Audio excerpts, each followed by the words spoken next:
I'll just say quickly that I think I had mentioned on the recent episode that I was doing Spooky October. I'm just mainly playing survival horror games. Mm. And I noted that I was at the bottom of the barrel and I couldn't find anything else to play. But then I found a whole bunch of other games to play. Some of them were replays. So I'll just name check a few of them just because one of them was one of the best games I've ever played in my life. And that's Resident Evil, the first one, no subtitle or anything, for the GameCube. So this is the first Resident Evil remake Mm. in 2002. So they actually remade it. I forget when the first Resident Evil comes out. Maybe it's either 96 or 97, I want to say. Um, Remade for with much updated graphics. But again, this is a leap of one generation. So it's Metal Gear Solid 1 to Metal Gear Solid 2 is a pretty similar um, uh, uh, gap, and the same, really the same two generations as well. So it's not like it's this massive mind-bending graphical overhaul, although at the time it would have been because the PS2 generation was maybe the greatest graphical leap at least that I've ever experienced.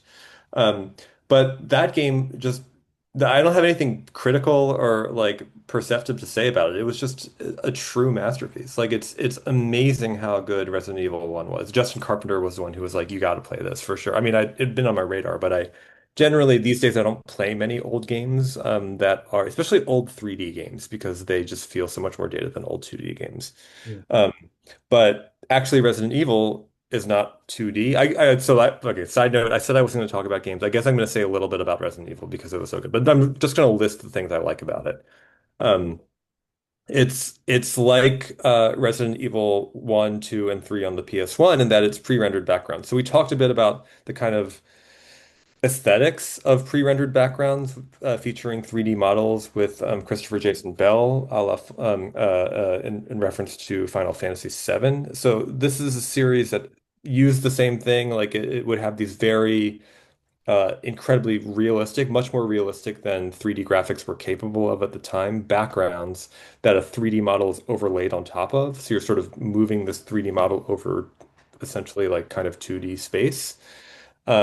And these games, it creates a very distinct set of limitations and affordances for play. Like one thing about a survival horror game that's often noted is that when you're in a pre-rendered background, you have no camera control whatsoever. That's literally impossible because you're just looking at a static pre-drawn background, which means that you can be in a room and have a filmic camera angle, right? Like a low shot from the floor looking up, some lights filtering in. All of it's perfectly controlled and composed to the point where we can actually speak of like visual composition in these games because uh, the moment the player starts to control the camera, you basically lose most opportunities for controlling, essentially for the art of the image, which is something that games may seem to have but really don't have in many cases.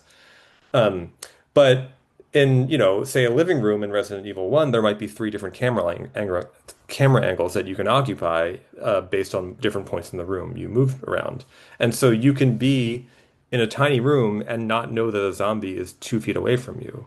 Even though the character, to go back to some of our, thinking about the Metal Gear games as well, like Jill in Resident Evil 1 like should ostensibly know that there's a zombie right in front of her because she can see the zombie right within the implied fictional space. But we, the player, can't, and so therefore Jill, our avatar or our extension, can't. So there are these weird moments of incredible tension and like fear or shock when a zombie just pops out who was next to you the entire time, but it was just hidden by the camera, even though they were occupying the same space and were not at all hidden Mm. within that space diegetically. Right. But it's also a shock that the character can't feel. And so, in some ways, like the terror or the anxiety of a survival horror scenario gets reactivated or activated uh, uh, acutely by this visual makeup, this visual logic. And so we could say that we identify more with the character only insofar as we're more scared than we would be otherwise, Mhm. right? Whereas, as we've discussed on previous episodes, and I sort of say this frequently, but in video games we do all kinds of things that are supposed to be scary, but they're not actually scary, right? Or Right. they're not actually difficult or wondrous because that's just what games are full of these extraordinary scenarios. here the scenario of creeping around a building, that's infested with zombies actually becomes scary, partly because of this compositional logic. And yet that logic is precisely what contradicts what the character would actually be experiencing. Because the character who's occupying that space, again, would be able to turn their head and look around the room. They would be able to like peek their head in and be like, hey, is there a zombie in there? No zombie? But in Resident Evil, you can't. You open a door and you're committed to walking through the door, right? You have a cutscene. In the old games, you have this cutscene, loading screen, and then you go through every time you enter a door. Like it's like in Skyrim, basically. Yeah. Um, so that's a cool thing about it. And the only thing I'll add that everything I just said is true of the original Resident Evils. What's cool about about the GameCube one is that 2002 is later, by the time we're in 2002, like Final Fantasy has abandoned pre-rendered backgrounds. So Final Fantasy X is fully 3D. Um, and it's a striking like vestige of this. We don't really have pre-rendered. No A game uses pre-rendered backgrounds now for the most part. So it's this weird historical relic, but also incredibly novel and unique. Um, because I can't think of another game with graphics that good that still uses pre-rendered backgrounds.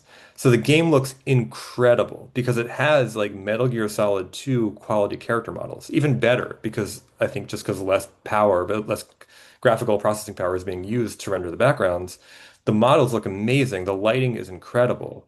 It's sort of pasted on lighting, but it still looks so good. And the backgrounds are so moody and so exquisitely tailored and unique in the way that pre-rendered backgrounds are. There's no repeated assets, as I've said before. There's no repeated assets in a pre-rendered background. Um, so it's really the cool thing about playing that game just on a technical standpoint was it was like playing a PS1 game as if the PS1 the as if that style had just continued through history and hadn't been abandoned as a historical relic. It's like if we still had silent movies or something, but Mhm. a silent movie made with 2025. I mean, it's a bad comparison because there's A, because that does exist, and B, because the disjunction experience is not as acute. Like it's not like, oh, I think we have an understanding of how to view a silent movie in the way that actually I think a lot of players now would not understand how to navigate a world made of pre-rendered backgrounds. But even so, it's really, really cool to see that level of graphical fidelity used for this incredibly outdated or antique, almost like, yeah, obsolete spatial logic.